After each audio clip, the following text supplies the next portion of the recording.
Bom dia a todos. Sou Vicente Martins, professor de Fonética e Fonologia do curso de Letras da Universidade Estadual Vale do Acaraú, UVA, em Sobral. Sejam bem-vindos à disciplina Fonética e Fonologia e envio um abraço especial aos alunos do curso de Letras pela manhã da nossa universidade em Sobral. O tema de hoje, que na verdade se constitui um dos tópicos da disciplina Fonética e Fonologia, refere-se a essa estrutura sonora da língua.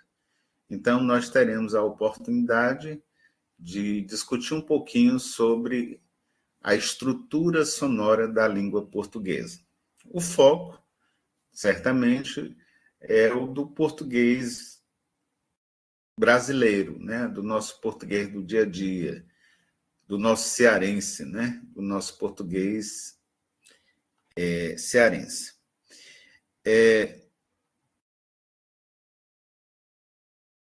Nós estamos, eu não sei se vocês conseguem observar a tela, se ela está completa. Vamos ver aqui, tela cheia, vou colocar a tela cheia.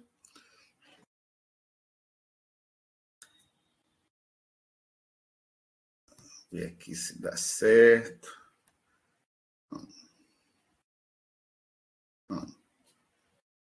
Vocês observam o segundo slide?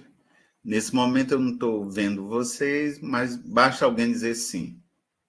Nós estamos no slide que coloca os dois ramos da linguística, fonética e fonologia. Vocês estão enxergando esta página aí? Ninguém está enxergando?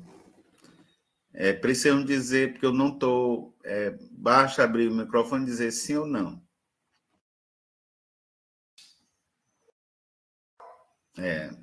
Pelo visto, não estão vendo, né? Tem que ver aqui.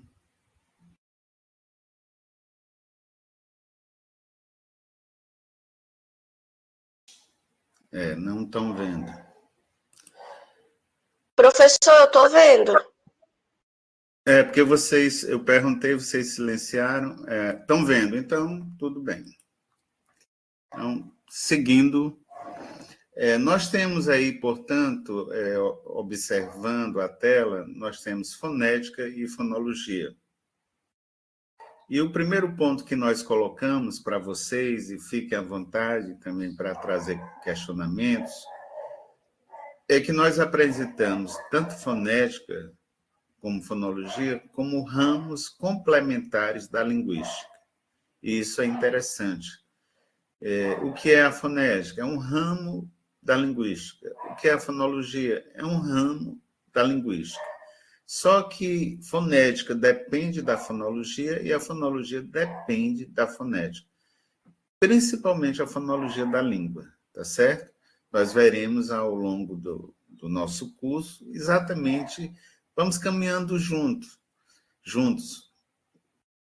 Em outra oportunidade eu colocava para vocês que em outro momento, dentro do curso de letras, o projeto pedagógico contemplava duas disciplinas, fonética geral e fonologia do português. Então, a fonética geral, o próprio nome está dizendo, né, dava os conceitos fundamentais que eram aplicáveis em qualquer língua. Era uma fonética geral para línguas modernas em particular. E a fonologia que se estudava era a fonologia do português. Quem estava no inglês estudaria fonologia do inglês. Isso acontece hoje. Só que hoje, por conta até de limitação de docentes para essa área, nós geminamos a disciplina. Elas ficaram duas em uma, né? E hoje nós temos fonética e fonologia do português.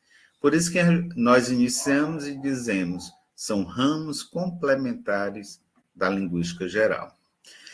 tem como objetivo investigar e estudar os sons da fala.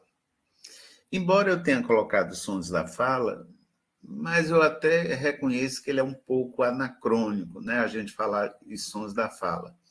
A não ser que nós possamos falar em estudo dos sons da fala humana, certo? E, nesse sentido, a gente precisa entender os sons da fala como essas unidades fônicas, esses segmentos fônicos. Por isso que estudar fonética e fonologia é estudar as unidades sonoras da língua, né? Na fonética, a unidade mínima é o fone. E o que é o fone? Nós veremos aqui na manhã de hoje que o fone é a realização do fonema.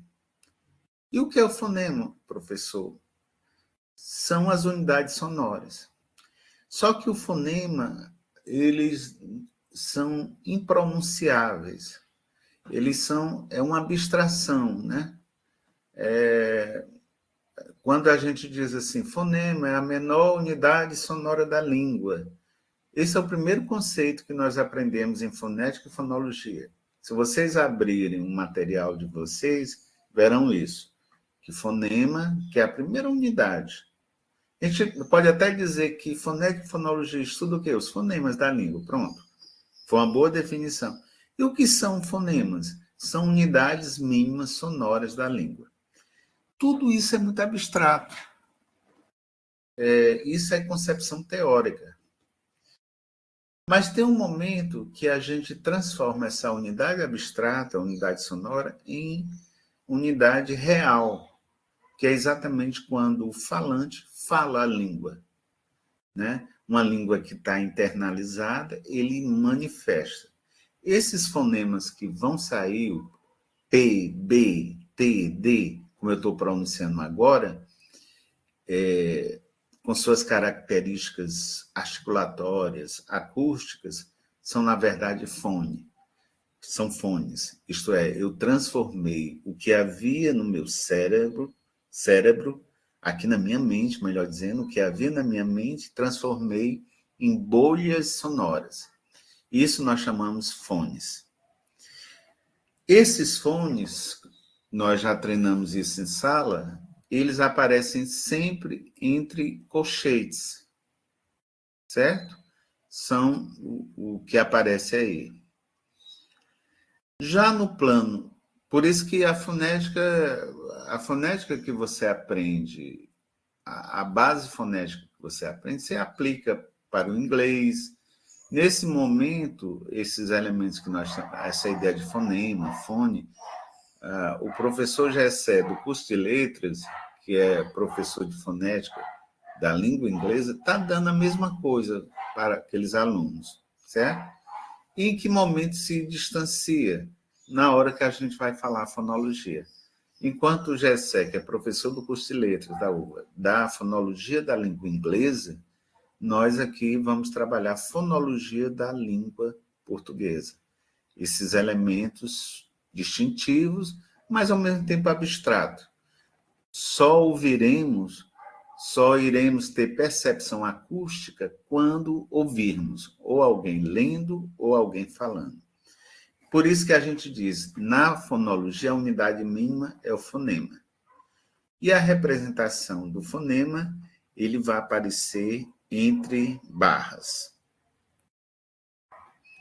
Muito bem. Vamos aqui voltar. Então, no primeiro instante, nós precisamos, veja bem, ao longo de toda a disciplina e curso, esses conceitos sempre serão retomados.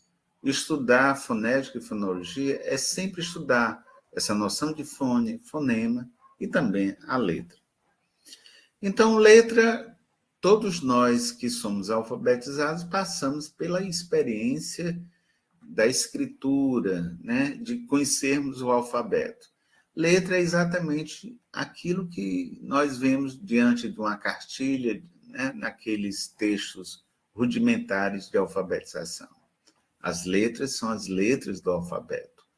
Os fonemas são as unidades sonoras que são representadas por essas letras.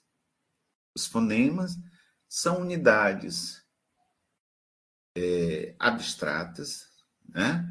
Por exemplo, você está dizendo o quê, professor? Eu estou dizendo assim, que todas as línguas, elas têm vogais e consoantes.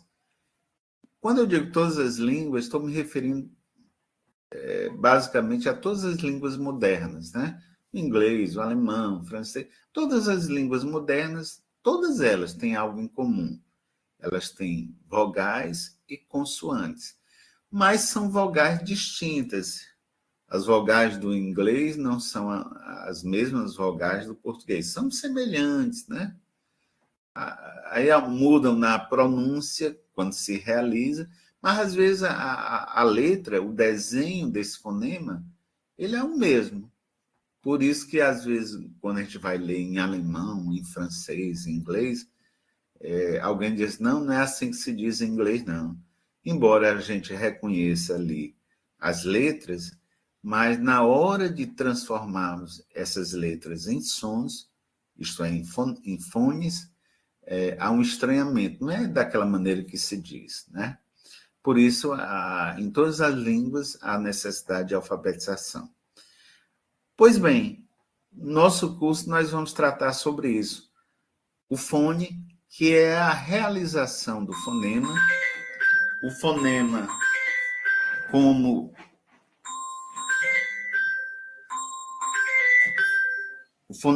como unidade abstrata e as letras como representação desses fonemas que aparecem no alfabeto, tá certo? Muito bem. No segundo slide, que nós vamos passar agora, nós já vamos considerar alguns outros aspectos. Vamos fazer um recorte agora. No decorrer dessa fala, vocês poderão fazer quaisquer perguntas. Então, vamos primeiro falar sobre a fonética. A fonética, ela estuda os aspectos envolvidos na produção do som. Portanto, por isso que se questiona até hoje se a fonética realmente pertence à linguística. Por quê? Porque estudar os aspectos físicos envolvidos na produção do som, isso tem mais a ver com a física. A física é que está preocupada com aspectos físicos, né? Por isso que a fonética pertence à física, pertence à medicina, pertence à fonoaudiologia, pertence a que ramo? Por que a gente levanta esse questionamento? Porque alguns levantam esse questionamento. Porque a fonética, quando nós isolamos da questão propriamente dita da língua, do funcionamento da língua, ela fica muito aquela fonética chamada acústica. Por isso que são muitas as fonéticas. Você tem fonética perceptiva ou auditiva, você tem fonética acústica, você tem fonética articulatória. Para nós, na área da linguística, para quem faz curso de letras, nós não temos interesse num tipo de fonética, a chamada fonética articulatória, certo? Por isso que, para nós aqui, quando a gente diz os aspectos físicos envolvidos na produção do som, na verdade, são aspectos fisiológicos envolvidos na articulação do som, na produção do som. Por isso que em fonética nós estudamos o aparelho fonador, nós vimos isso na última aula, presencialmente. Nós estudamos os movimentos dos lábios e da língua, particularmente a língua é determinante na produção dos sons, principalmente consoantes e vogais, os pontos de articulação, por isso que a gente diz se uma consoante bilabial, ou se ela é interdental, se ela é velar, se ela é alveolar. É a partir desse estudo sobre os pontos de articulação, sobre o modo de articulação, sobre a obstrução do ar, não é? E a vibração das cordas vocais, das pregas vocais, ou cordas vocais. A vibração ou a não vibração. Quando há vibração, nós dizemos que os sons são vozeados ou sonoros. E quando não há vibração, a gente diz que são os sons desvozeados ou surdos. Essa nomenclatura, veja que eu disse, vozeado ou sonoro. Quando eu digo vozeado, eu estou usando os termos mais linguísticos, da fonética linguística, né? E quando eu digo sonoro, uso o termo sonoro, eu estou recorrendo mais a esses termos que aparecem nas gramáticas normativas, principalmente as gramáticas que foram influenciadas pela nomenclatura gramatical brasileira. Então, a nomenclatura ela utiliza o termo sonoro.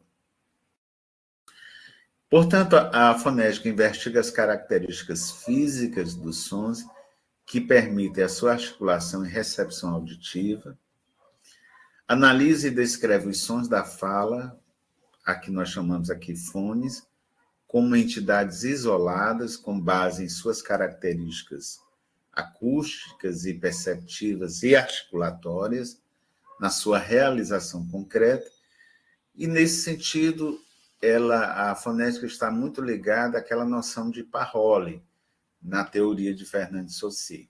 Vocês lembram, quando estudaram Introdução à Linguística, nós vimos o quê? Que Fernand de Saussure ele faz assim, e dá duas contribuições importantes para a teoria da linguagem. Ele fala em langue, que é língua, e ele fala em parole, que é fala. A fonética estaria muito ligada à parole, portanto, à fala. Enquanto a fonologia, como nós veremos, estará mais ligada à langue, à língua, ao sistema de língua. Um dado muito importante, que é a essência também da nossa disciplina, é que a fonética utiliza o alfabeto internacional fonético para a representação dos fones, para tentativa de representação fiel dos sons. Então, a fonética ela é interessante, esse estudo, ele é revelador para quem vai aprofundar, porque quando você faz a transcrição fonética, é tal qual você pronuncia. Se você diz tesoura, a representação fonética ela tem que ser fiel à tesoura. Se você diz tesoura, quando você faz a representação fonética, ela precisa ser fiel. A única a representação que não precisa ser fiel é a fonológica, né? Porque a fonológica ela é fonêmica, aparece lá o símbolo, mas ele não está pronunciado. Agora, quem for ler aquele símbolo, a forma como ele vai ler, a produção da sua fala é que vai dizer qual representação será mais fiel, né? Por isso que vem mais adiante a noção de alofone. A noção de alofonia é exatamente, dessas possibilidades de pronúncias distintas, né? Produzindo uma relativa variação linguística. Então, as transições fonéticas serão a essência também da nossa disciplina aqui. Tá certo? Vamos dar exemplo para vocês destas análises fonéticas. Gente, em qualquer momento vocês podem levantar questionamentos. No caso, eu não estou vendo no chat, certo? Vocês poderão abrir o microfone e levantar questionamento. Como eu deixei a tela cheia aqui para mim, eu não estou vendo as mensagens. Poderei ver daqui a pouco, mas nesse momento vocês poderão levantar questões abrindo o microfone. Então, quando eu digo A, veja que eu botei o A entre colchetes. Aí eu digo vogal baixa anterior. Vogal baixa anterior. Estou dizendo que esta vogal é uma vogal. Nessa minha análise, eu estou dizendo que o A é uma vogal e que ela é baixa. Quando eu digo baixa, eu estou recorrendo ao aparelho fonador. Eu estou me referindo à língua. Eu digo a língua fica baixa. E anterior, porque ela não arredonda também os meus lábios, né? Ó, eu digo eu não arredondo meus lábios. Faço uma distensãozinha básica, mas eu não arredondo. Aí eu digo assim, ou, veja que eu não estou dizendo ó. Olha a representação. É um O, e para nós é uma letra O, né? Mas aí eu pronuncio O, fechado. Aí eu digo assim, média, vogal média, alta, arredondada. Então, eu estou usando também critério articulatório. Mas, professor, e o restante das vogais? O restante nós vamos aprender de forma mais calma em sala de aula, tá bom? Em sala de aula, no nosso próximo encontro presencial, dia 22, nós vamos estudar já o sistema vocálico, né? Vou dar e a gente já vai aprofundar. Aí outro exemplo, P. Aí eu digo assim, consoante oclusiva bilabial desvozeada. P é uma consoante oclusiva bilabial desvozeada. Veja tanta informação. Essa análise fonética também tem por base o aparelho fonador. Eu estou reconhecendo que é uma consoante, que ela é oclusiva, estou avaliando o modo de articulação. Se vocês abrirem agora aquela tabela que eu passei para vocês, vocês verão o que eu estou dizendo. Ela é oclusiva, ela é bilabial e ela é desvozeada. Então, a classificação aí, ou análise, leva em conta o modo de articulação, o ponto de articulação e o vozeamento, tá certo? E o D é uma oclusiva dental alveolar vozeada, certo? Então, ela pode ser tanto dental como também alveolar, ou ambos, né? Vai depender do contexto de uso, né? Da situação de uso. O que eu estou colocando aqui para vocês é exemplo de análise, né? Para que serve os estudos do aparelho fonador, para que servem informações sobre o processo de articulação. Para que serve? Serve para o momento em que eu vou classificar, vou analisar foneticamente cada consoante.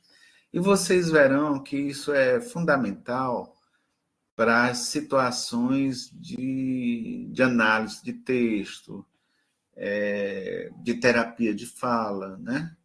Vamos imaginar que uma criança, ou um jovem, um adulto tenha dificuldade na pronúncia de determinados segmentos fonéticos, aquele terapeuta ou aquele profissional de reabilitação vai ter que saber essas informações. Senão, ele não saberá como fazer a intervenção adequada.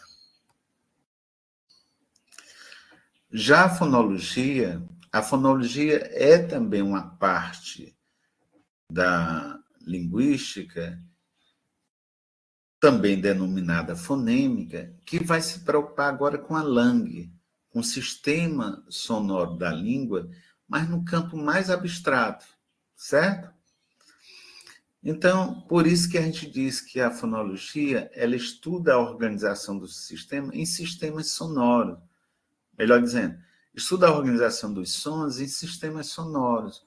Por isso que eu digo assim, a fonologia do português, a fonologia do inglês, a fonologia do espanhol, a fonologia do italiano, a fonologia do romeno, a fonologia do galego, e assim por diante, entendendo suas funções e o papel linguístico que desempenham uma determinada língua.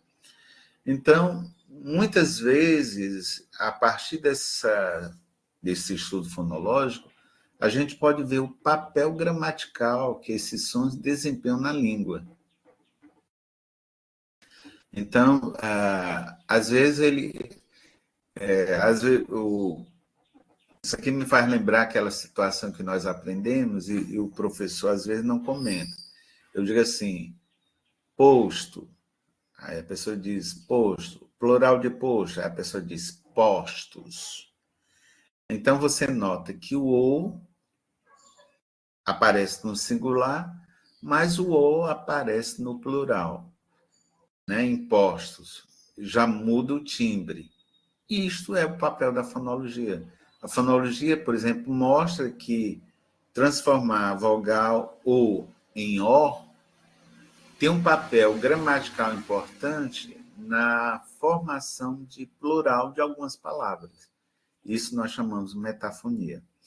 Nesse sentido, a fonologia está muito ligada à langue de Saussure, né? Essa noção saussuriana. Investiga a combinação de fones em unidade sonora capaz de distinguir significado, os fonemas. Então, os fonemas é quando a gente vê as possibilidades na língua, né, que existem para os falantes.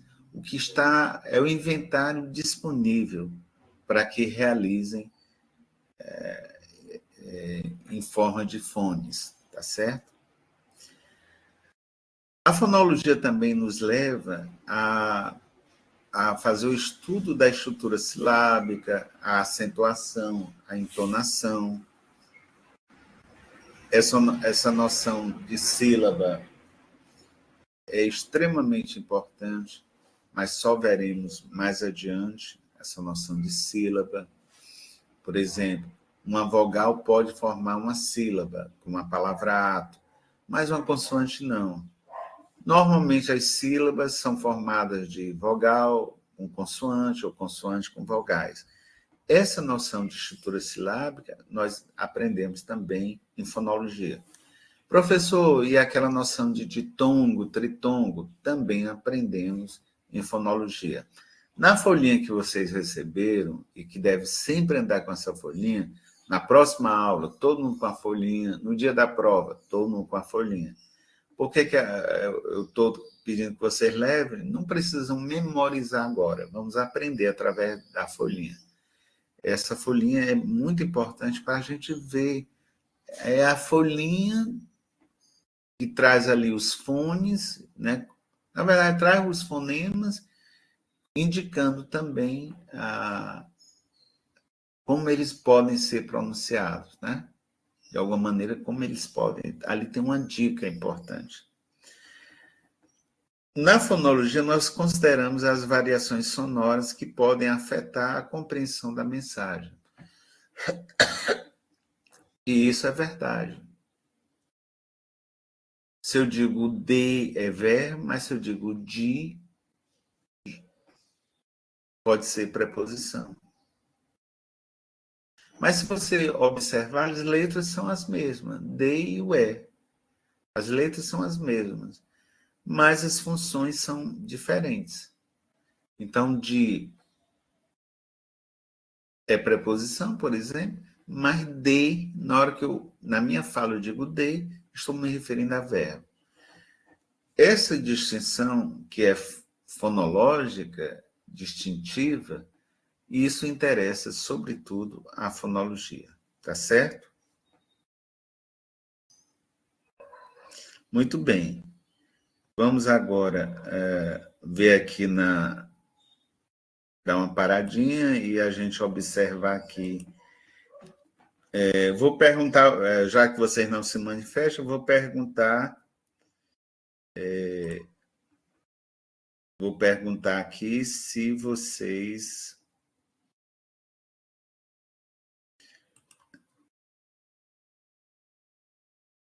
se tem alguma dúvida, né?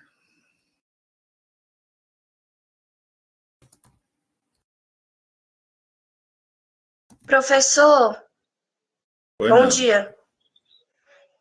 Eu queria saber os tipos de fonética, eu não ouvi todas. O senhor disse que tem alguns subtemas, né, da fonética, tipo acústica, articulatória. Eu queria saber quais são as restantes, porque eu não consegui ouvir. Pois é, nós não falamos das restantes, mas são várias, né? Eu poderia citar algumas, mas a gente nunca vai dar conta completamente. Por exemplo, a fonética, você tem, para nós, na linguística, né? Para nós que estamos no curso de letras, normalmente nós recorremos à chamada fonética articulatória.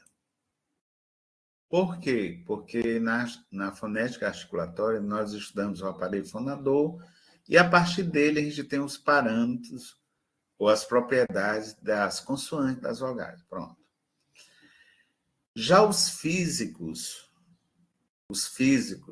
quem está lá na física, ele pode, por exemplo, quem está trabalhando hoje uma outra fonética é a fonética, por exemplo, da inteligência artificial. Então, você tem uma fonética informática, cibernética ou física, né? Então, esse tipo de fonética, ele também já vem sendo trabalhado hoje pela inteligência artificial. Esse tipo de fonética, geralmente, a gente chama fonética acústica. Ele entra em outro plano. Para que a gente tenha fonética acústica, precisa ter laboratório linguístico. Tem toda aquela aparelhagem, né? Inclusive para uso em laboratório mesmo, informático. Nós não temos. Na UVA, nós não temos. Embora a gente tenha um laboratório linguístico, mas ele não é esse laboratório com computadores, né? De boa geração. Eu estudei em laboratório linguístico, né? Mas num contexto que hoje nem seria tanto laboratório, que é aquele eu fiz espanhol no método audiovisual, né? Repetindo, gravando aquela coisa toda. Que, no fundo, estava usando ali uma fonética acústica. As metodologias eram voltadas para isso. Então, a inteligência artificial hoje recorre à fonética acústica. Tem a outra fonética que a gente poderia falar, que é uma fonética forense. Essa também é um campo muito interessante para a atuação profissional. Você, na área de letras, mais adiante poderá fazer concurso para ser um especialista, né? Um linguista nessa parte forense. E o que trabalha a forense, por exemplo? Ela trabalha na transcrição de áudios. Como é, professor? É a chamada, tem uma gravação que foi feita com a autorização da justiça. Aí o juiz não vai ouvir aquela gravação, mas ele vai ler a degravação. Isto é, o que é a degravação? É a tradução, é a transcrição, melhor dizendo, é a transcrição do áudio. Essa transcrição do áudio tem também uma técnica para isso, por isso que a gente fala em fonética forense. Eu pretendo, este ano, não sei se é viável, mas eu pretendo ainda dar um curso de fonética forense para que os alunos de letras, né, tenham noção do que é um campo, é um novo campo profissional. Então, para todos vocês que estão na letras e pensam também, além do ensino, pleitear outros campos de atuação, um campo excelente da atuação é de transcritor, né? Fazer transcrição de áudios para a justiça. É a chamada fonética forense. Na Europa, ela é muito forte. No Brasil, a cada dia mostra a importância da fonética forense. Mas no Brasil, nós temos, por exemplo, em locais apenas, né? A fonética forense é muito forte no Sudeste, em São Paulo, em Campinas. Aí em Campinas realmente tem um laboratório de fonética forense, né? Onde forma, habilita aqueles profissionais nesse campo. E hoje, quem é linguista forense vai atuar na Polícia Federal ou na Polícia Civil, né? Vai trabalhar com o judiciário. Então, só aí eu citei para você a fonética forense, a fonética articulatória, que ela é mais voltada ao ensino, a fonética acústica, que é voltada às tecnologias. Você tem uma fonética também relacionada à reabilitação, uma fonética clínica, né? Voltada às patologias. Aí você vai encontrar profissionais que têm muito interesse na fonética, mas para fins de terapia de fala. Por isso que a fonoaudiologia ela tem muito interesse nos estudos de fonética, por conta da terapia de fala, né? Então, são muitos campos que vocês poderão até consultar a internet para ver os vários campos de aplicação para o ensino de fonética, ou a ciência fonética, né? Tem um livro, não está agora à mão, né? Eu teria que procurar, mas um livro bem interessante em que ele fala em ciências da fala. Por que ele fala em ciências da fala? Porque ele está reconhecendo as várias possibilidades que a fonética pode atuar, tá certo? Não sei se te respondi plenamente. Obrigada, professor. De nada, Sara. Fique à vontade, viu? Uma coisa importante, Sara e demais colegas, agora, preste atenção, a noção de fonologia. Até agora eu estou... Por que você está falando fonética e fonologia, professor? O ideal realmente era uma disciplina só sobre fonética, que era um mundo. Outra era uma disciplina só sobre fonologia, que era um mundo. Mas o nosso mundo aqui é de fonética e fonologia.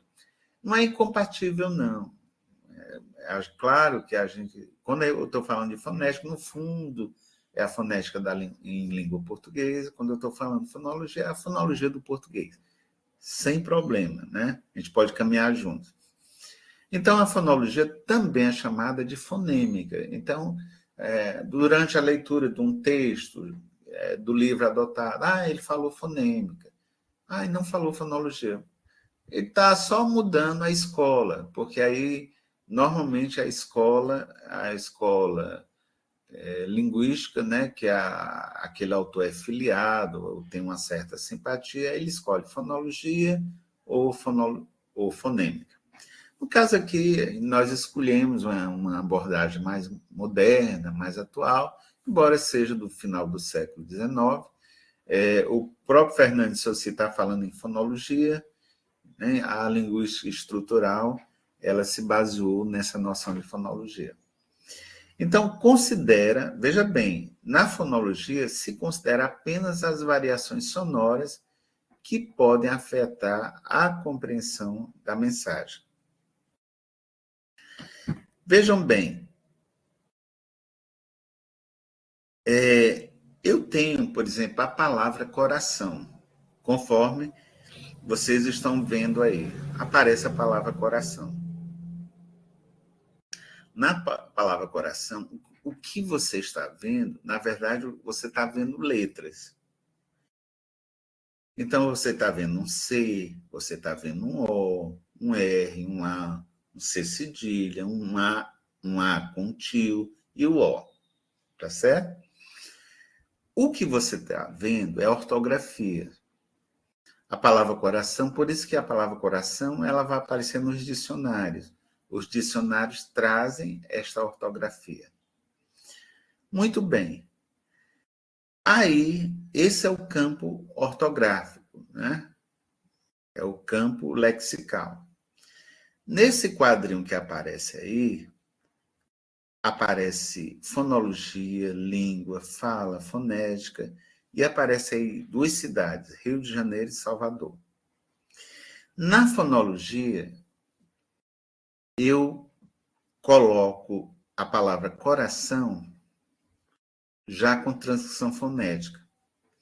Mas por que você está fazendo isso? Para que vocês já fiquem, se torne familiar essa reescrita da língua.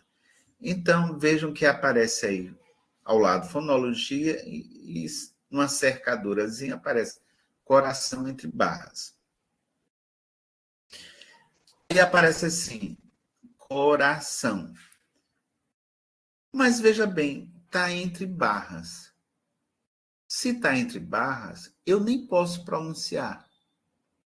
Na verdade, eu pronuncio silenciosamente na minha memória, aqui na minha mente. Eu olho assim, isso aqui, peraí. Assim como eu olho o coração e olho e faço a pronúncia, pode ser oralizada ou pode ser silenciosa, na fonologia, quando eu coloco entre barras, não é pronunciado. Mas, professor, mas as palavras não devem ser pronunciadas? Devem. Na hora que eu vou pronunciar, e de acordo com o meu dialeto, de acordo com o meu jeito também de falar, a minha fala, a minha pronúncia pode ser diferente de outra pessoa. A fonética, ela produz essa noção de variação, certo? Embora isso não afete o sentido. Então, você vê que à esquerda aparece coração. Coração. Meu coração. O O é fechado. Veja lá que na fonologia, o O aparece a letra O, na fonologia, né? É como se fosse a letra O, embora seja o símbolo. Mas é na pronúncia que eu realizo. Então, no Rio de Janeiro, eu digo coração. Mas se eu for para ou para o Ceará, eu vou dizer coração. Notem que o Ozinho, ele já aparece aberto para a esquerda.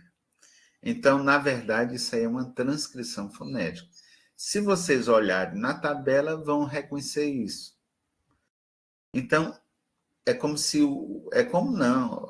a vogal posterior tivesse uma gradaçãozinha. Então, no princípio aqui é o A, depois tem o O de coração, depois tem o O de coração, e ainda você poderia ter alguma variação, curação. Pessoal, será que alguém pronuncia curação? Pode. Em determinada localidade, você pode se deparar até com a pronúncia curação. As possibilidades de pronúncia, só na imersão, só na convivência que você vai se deparar. Eu acho que eu citei para vocês um caso, né, que eu tinha muito interesse em ver, ouvir, melhor dizendo, ouvir uma pronúncia de já, que me falavam sempre nos livros assim, lá no Mato Grosso e tal, eles não dizem já, eles dizem já. Aí eu viajei há muitos anos, isso há muitos anos, para Mato Grosso. Quando eu cheguei lá, eu me lembrei, será que eu vou conseguir ouvir? E fiquei ouvindo o pessoal falando, mas em determinada cidade que eu fui, acho que foi Sorriso, aí uma pessoa estava falando, aí de repente ela disse, já vou. Aí eu, tá aqui.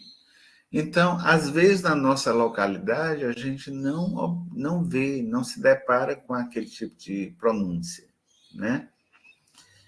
Mas em outro estado, em outra cidade, em outro contexto, a gente se depara. A fonética, ela se preocupa com estas variações, tá certo? Principalmente variações que decorrem dessa diversidade, linguística. A fonologia, em particular, está mostrando que dizer coração ou curação não afeta em modo nenhum o sentido da palavra. Então, coração é o coração mesmo. Seja você pronunciando ou fechado ou com O aberto.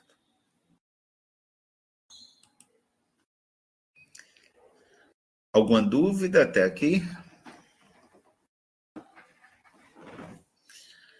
Não, professor. Mas isso, muito bem. Isso muda alguma coisa? Bom, na fala, sim, os sons O e O são diferentes. Mas na fonologia, não atrapalha o entendimento. Então, qual o grande lance, Sara e demais colegas? Realmente dizer ou ó, isso tem diferenças, mas isso não atrapalha o entendimento. Porque as palavras também, quando elas aparecem no uso da língua, elas aparecem contextualizadas, né? Então, meu coração, eu digo assim, meu coração está triste, ou meu coração está alegre. Aí o outro disse assim, meu coração, meu coração. A gente está entendendo que é esse órgão mesmo, né? Por isso usamos a notação coração, que mostra a estrutura da língua, não como cada pessoa fala. Por isso que quando eu coloco entre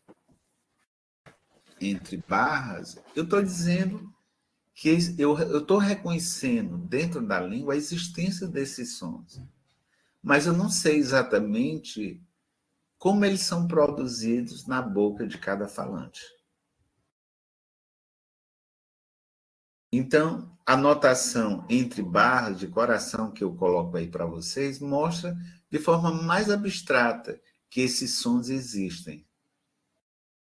Na hora que eu transcrevo como cada um fala, como um carioca fala, como um cearense fala, como um gaúcho fala, que pode ser o cearense, de repente, pode ter a mesma pronúncia de um carioca, mas, de repente, a pronúncia do cearense pode ser diferente do gaúcho, com relação à palavra coração, por exemplo. Se for diferente, isso interessa a fonética. E eu farei as marcas, os traços dessas diferenças na transcrição fonética. Embora eu diga assim, eu reconheço que são sons diferentes, mas também que não afetam o meu entendimento da palavra, principalmente se ela vem com contexto. Por isso que uma das coisas importantes que a gente vai aprender, você nem cobre mais em sala de aula, é a noção de arquifonema, que é aquele som neutro, que representa dois fonemas quando a diferença entre eles não muda o sentido. Então, pronunciar coração ou coração, na verdade, o O e o O, aí é uma manifestação de arquifonema, né? Nós precisamos estabelecer mais adiante, me cobrem isso, esses conceitos de arquifonema e alofone. Depois a gente vai ver também a noção de alofone. Mas já estou dando para vocês, né? Tudo a fonética tem uma explicação, tá certo? Uma das explicações aí é a noção de arquifonema. Vejam aí a fonologia. A fonologia considera apenas as variações sonoras que podem afetar a compreensão da mensagem, tá certo? Ou não, né? Pode ser que em determinado contexto, porque às vezes a gente dá um exemplo de palavras isoladas, mas dentro de um contexto, às vezes essa diferença não existe de forma tão forte. Então, você tem a palavra mesmo. Aí eu tenho uma representação mesmo. Veja que está representada aí entre barras. Mas eu tenho 3 cidades que vão pronunciá-la. Aqui, gente, aqui são possibilidades de variação, né? Às vezes, normalmente aqui, as cidades, quando a gente se refere às cidades, são as capitais, né? é como Fortaleza pronuncia, não é como Sobral pronuncia, ou Coreaú, nem Groaíras. Também pode ser, né? Às vezes eu vejo distinção de pronúncia, eu reconheço entre alguém que mora no Ipu e alguém que mora em Camusim. Eu já percebi isso. Mas é quase incomum. Comum é uma certa regionalidade. Então, os exemplos que nós estamos colocando aqui, a gente tem sempre como referência as capitais, tá certo? E é um pouco delicado, né? Porque São Paulo, quando a gente vai encontrar um nativo, já é bem raro, né? Porque ali as pessoas são bastante misturadas, né? Gente do norte, nordeste, gente do sul do país e gente do sudeste, é muito uma mistura. Então, as capitais, ao mesmo tempo que elas trazem uma referência de pronúncia, mas pode não ser tão fiel, não é? Às vezes, o que é a pronúncia fiel, por exemplo, do cearense, não é mais em Fortaleza. Fortaleza, por exemplo, capital, não é exemplo de fidelidade da pronúncia. Aí, onde é a pronúncia mais fiel? Aí talvez seja em Sobral, ou talvez seja em Camusim, ou seja em Tapipoca, ou seja em Tianguá. Um local, digamos assim, mais distante da capital que sofre todo o processo migratório. Então, veja aí que eu dou o abstrato mesmo, e aí a primeira pronúncia que aparece é em São Paulo, né? Que nós colocamos aí para vocês. Nesta pronúncia tem mesmo, mesmo, mesmo, mesmo.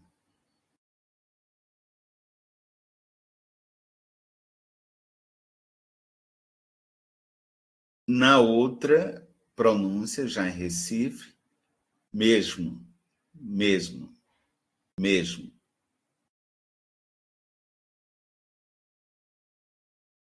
E no Rio de Janeiro, você pode encontrar a pronúncia mesmo.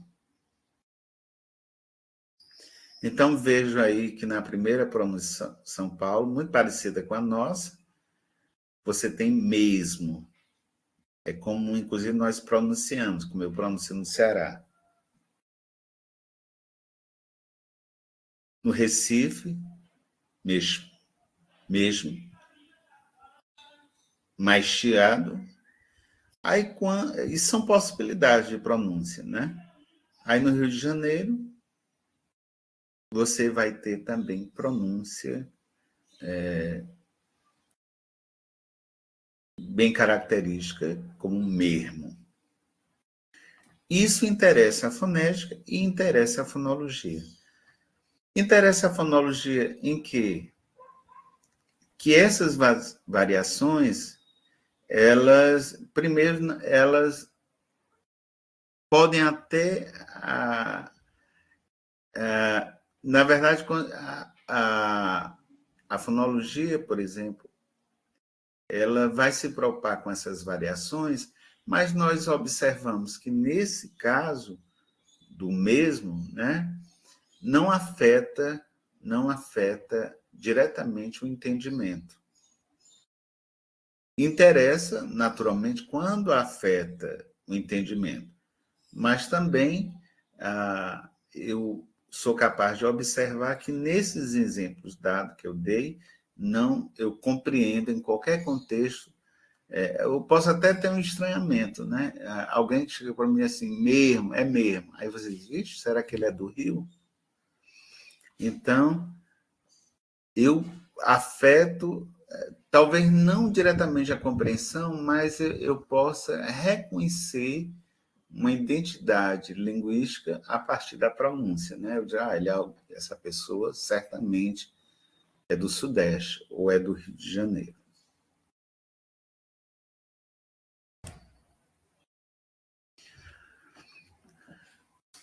Um outro ponto importante é que a fonologia, como, por exemplo, os fonemas P e B, que vocês encontram aí na tabela, são distintivos. Ou seja, quando eu me deparo com palavras como bato e pato, a diferença não está. Veja que eu botei aí em transcrição fonológica, né, entre barras, e muitas vezes a gente diz assim, qual a diferença entre bato e pato? Se você notar, é no fonema inicial, o P e o B. Se vocês notarem na tabela, que vocês devem ter em mãos, nessa tabela, P e B são oclusivas bilabiais, mas P é desvozeada ou surda e B é sonora ou vozeada. Eles são fonemas porque quando eu digo bato é uma coisa, quando eu digo pato é outra coisa. Mas produzem significados diferentes, mas no fundo eles só têm uma diferença fonológica, que é produzida aí pela fonética, né? Uma diferença fonológica que é na sonoridade. Uma é desvozeada e a outra vozeada. As palavras que mudam seu significado e possuem uma diferença fonológica são chamadas de par mínimo. Então, essa noção de par mínimo, ela requer, portanto, um aprofundamento que nós também faremos em sala. O que são pares mínimos? Um par mínimo demonstra o contraste fonêmico entre os sons em questões. Por exemplo, o par mínimo, pato e bato, que nós colocamos inicialmente, demonstra o contraste fonêmico de P e B. Cada par mínimo encontrado classifica os dois segmentos em questão como fonemas do português. No caso de bato e pato e bato, né, dizemos que P e B são fonemas distintos do português.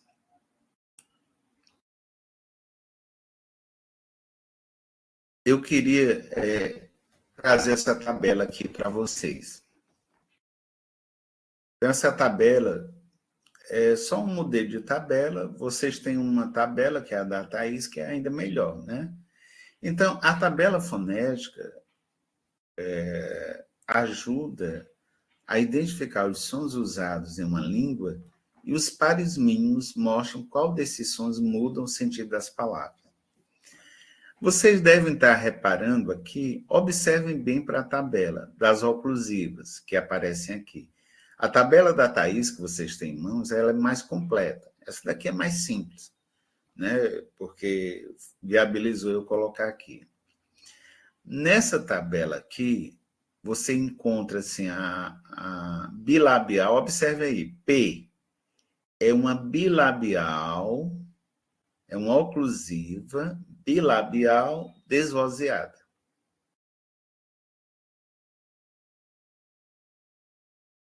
B é uma oclusiva bilabial vozeada. Essa noção de par mínimo é aquela que diz assim, P e B são a mesma coisa? Aí você diz, não, não são a mesma coisa. Mas prove que não são a mesma coisa. Não são a mesma coisa porque formam par mínimo. O que é um par mínimo? O P e o B são diferentes em algum traço fonético. Por exemplo, eu posso dizer que P e B são diferentes quanto ao modo ou maneira de dizê-los? Aí você responde, não. Os dois são oclusivos. Eu posso dizer que P e B são diferentes com relação ao ponto de articulação? Aí você vai dizer, não, porque são bilabiais. Então, onde residiria a diferença entre P e B? Aí você olha e diz, um é desvozeado e o outro é vozeado.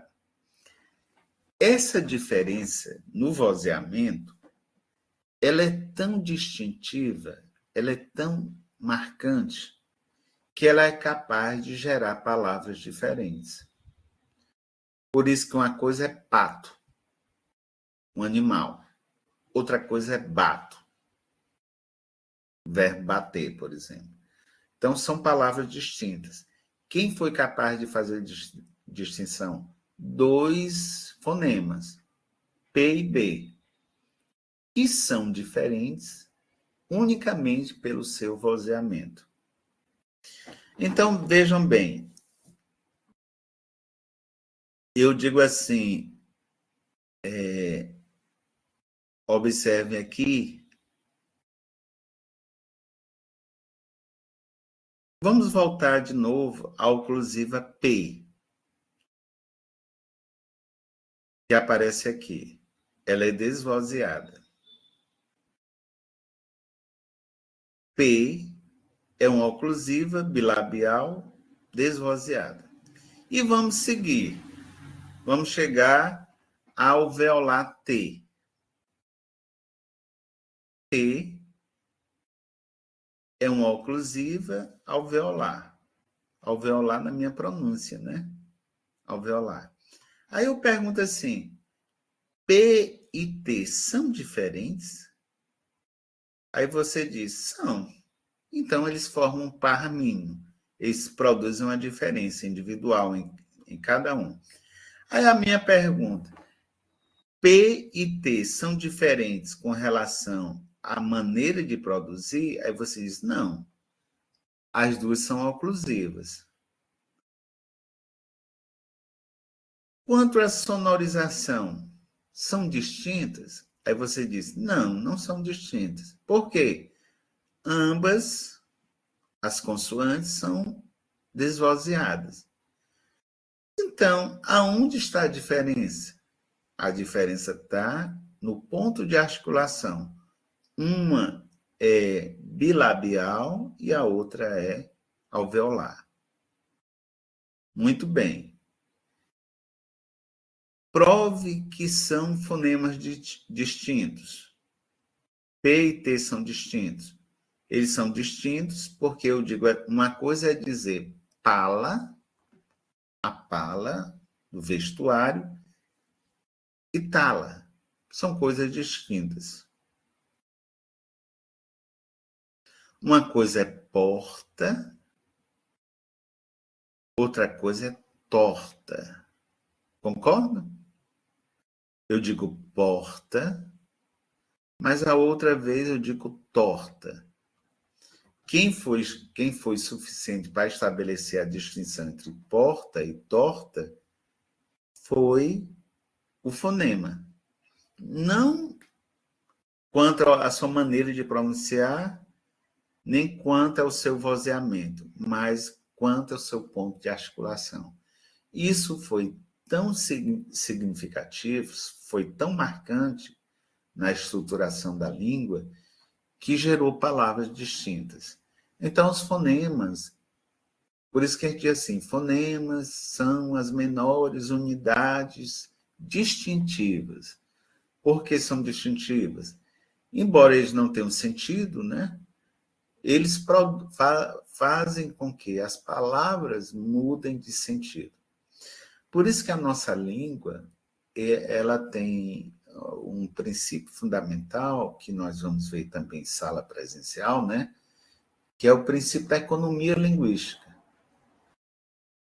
Veja, por exemplo, né, nós podemos falar isso mais adiante, eu pego a palavra avô e avó.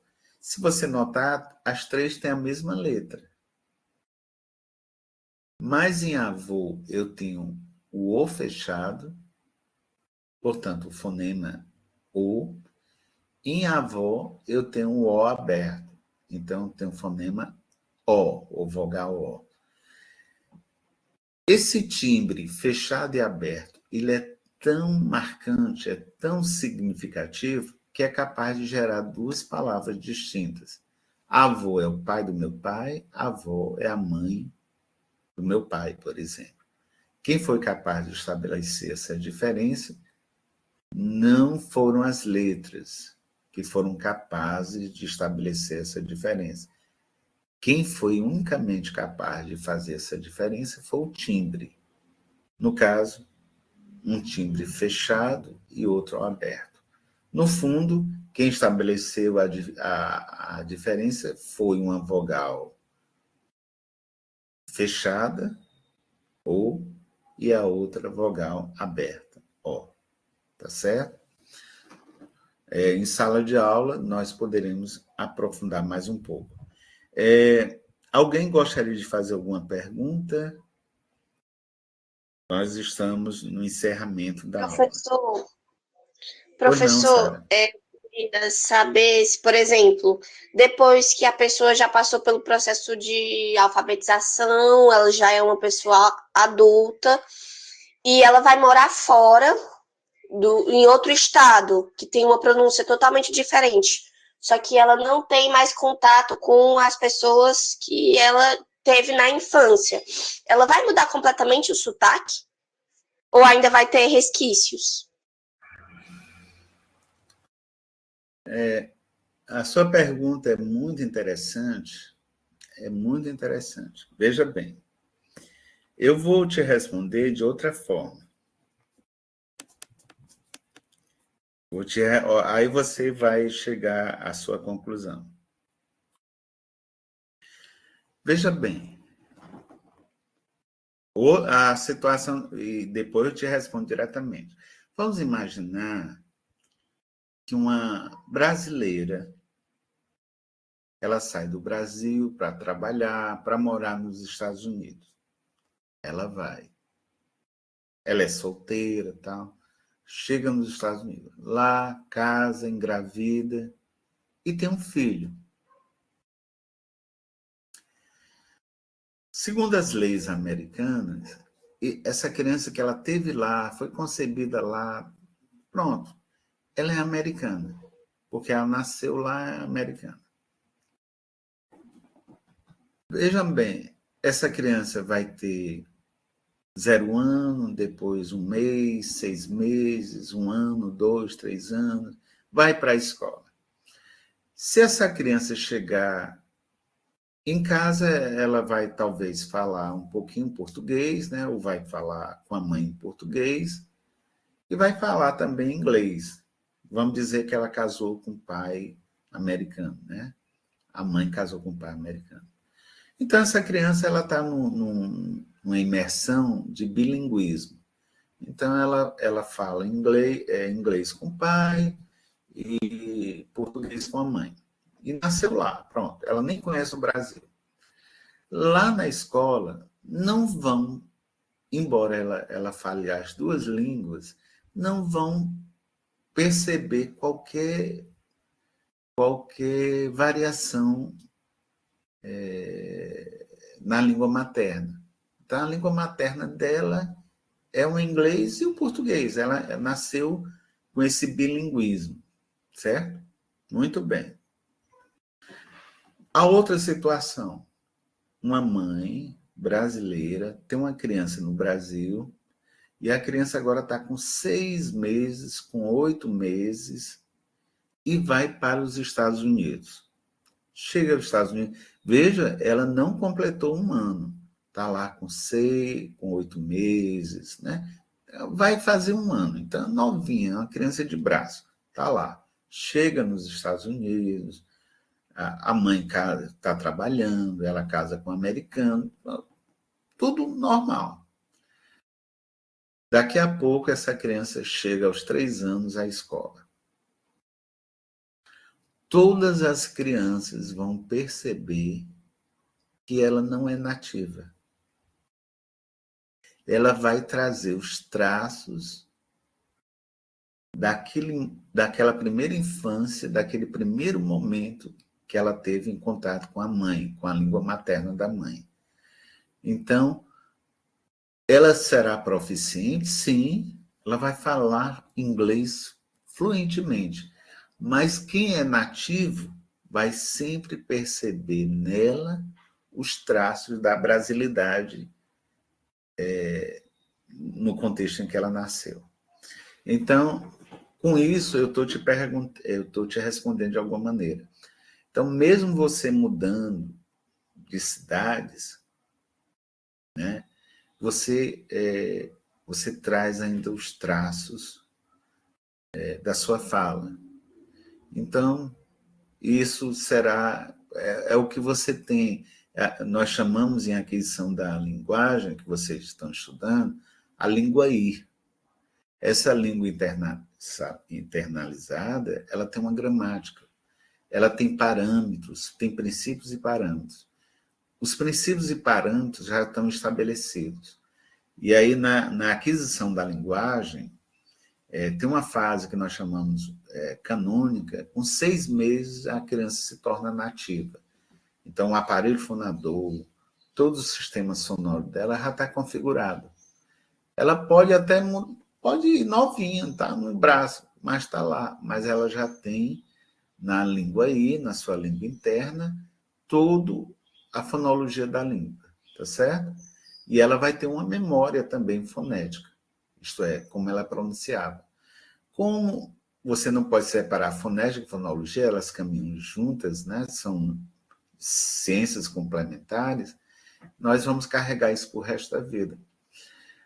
A situação aparente, né? O Matoso Câmara chama isso de hiperurbanismo, que é esse esforço de você compensar. Por exemplo, eu me lembro de contexto, na infância, né? Eu criança, que muita gente saía do Ceará, ia para São Paulo, Rio de Janeiro, principalmente Rio de Janeiro, procurando melhores condições de trabalho, aquela toda. E, às vezes, com 6 meses, voltava para passear ou para retornar e ver a família. Quando chegava, já chegava chiando. Então, mesmo, né? E chiando muito. E a gente, meu Deus, como é que pode? Em 6 meses a pessoa já foi e voltou chiando. Mas, às vezes, é uma forma compensatória, né, de poder estar naquele estado sem sofrer preconceito linguístico. Então, muitas vezes, você carregar o seu dialeto, a sua forma de falar, faz com que você, numa sociedade que tenha preconceito com relação à diversidade, você venha eventualmente sofrer o preconceito linguístico. E um dos preconceitos linguísticos que a gente sofre é exatamente o da variação, né? Você fala diferente. Então, se você não tem uma compreensão da diversidade, então, às vezes, a gente pensa que o preconceito é na diversidade de gênero apenas, ou na diversidade de orientação sexual, mas você também tem uma diversidade linguística. E que, para uma sociedade que cultiva a norma padrão, né, e que acredita na homogeneidade, e que a língua, portanto, não é heterogênea, ele cria uma falsa elegância, né, uma falsa referência. Por exemplo, a gramática normativa, os grandes gramáticos da gramática normativa, eles apontam o falar carioca como um modelo culto do país. Então, a fala carioca. Mas por que isso? Aí quando a gente vai investigar, desculpa, os determinantes históricos, nós vamos lembrar que a coroa portuguesa, em 1808, chega ao Rio de Janeiro e lá o Rio de Janeiro passa a ser a capital do Brasil, né? Antes de ser Brasília. Brasília é a partir de 61. Por isso, quando você vai ao Rio, né? Para quem não conhece o Rio de Janeiro, quando você for, isso é bem nítido. Você vai para o sul do Rio de Janeiro e não vê tanto chiado. Você lembra até que normal, né? Aquele padrão global, digamos assim. Aí você vai para a Zona Norte, muitas vezes a gente observa um chiado mais acentuado na Zona Norte, nos bairros, nas localidades, na chamada Zona Norte. Isso também teria explicações históricas, né, para justificar, portanto, os modelos de variação que predominam ao longo do tempo. A sociolinguística, ela acolhe essa discussão que você traz, Sara. Por isso que as variações você estuda, nós estudamos em sociolinguística a variação diatópica, que é a variação, dependendo do lugar, produz, diastrática, como se falava no século XX, não é como se fala mais no século XXI, e como se fala no século XXI é bem distinto como se falava no século XIX, e assim por diante. E, às vezes, embora você não tenha áudio do século XIX, mas você tem escrita, né? A ortografia do século XIX nos dá uma ligeira ideia de como se falava naquela época, a partir da própria ortografia. Então, é um debate interessante esse do lugar da nossa fala, né? Produzindo a variação linguística, e nós, na condição de linguistas iniciantes, no caso, a gente sempre tem reverência à diversidade, porque na diversidade é que está a riqueza. A unidade está na diversidade. A unidade, a paz, a pacificação está no reconhecer das nossas diferenças. E as nossas diferenças são diferenças na cor, nas orientações religiosas, de todas as ordens, né? E também uma diferença capital, fundamental, que é a diferença linguística. Bom, eu não sei se eu te atendi, mas nós colocamos basicamente esse estudo. Esse tema ele será, no próximo encontro presencial, debatido, né? A gente vai retomar. Não deixem de levar a tabela, né? Aquela tabela, e eu vou colocar agora, eu vou procurar aqui, me aguarda um pouquinho, que eu vou procurar esse encontro aqui, o formulário, tá bom? Só um minutinho. Vou procurar aqui o formulário que eu quero passar para vocês. Aguarde só um pouquinho. Bom, enquanto isso, enquanto eu estou procurando aqui o formulário, vocês podem fazer quaisquer perguntas. Viu, Sara? Sara e demais, fiquem à vontade. Alguém gostaria de fazer pergunta? Pode fazer.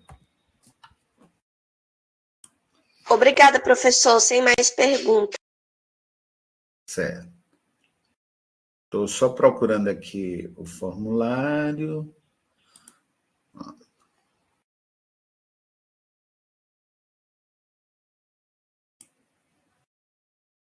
Pronto, eu vou colocar agora o formulário.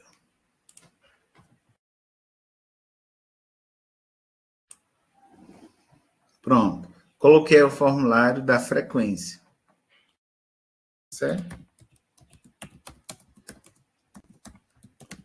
Nele eu coloco algumas questões e deixo vocês para fazerem também perguntas. Todo mundo pegou? Conseguiu? Não conseguiu abrir. Às vezes, eu sou culpado aqui. Deixa eu ver aqui.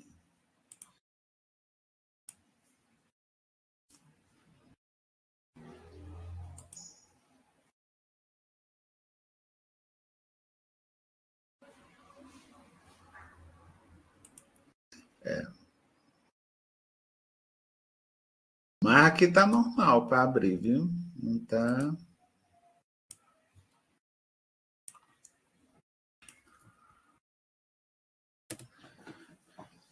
Encurtei o... Vejam agora, eu botei outro link mais curto, para esse dar certo. Tem que clicar em cima. Alguém conseguiu abrir?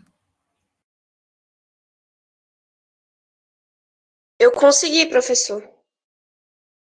Pronto.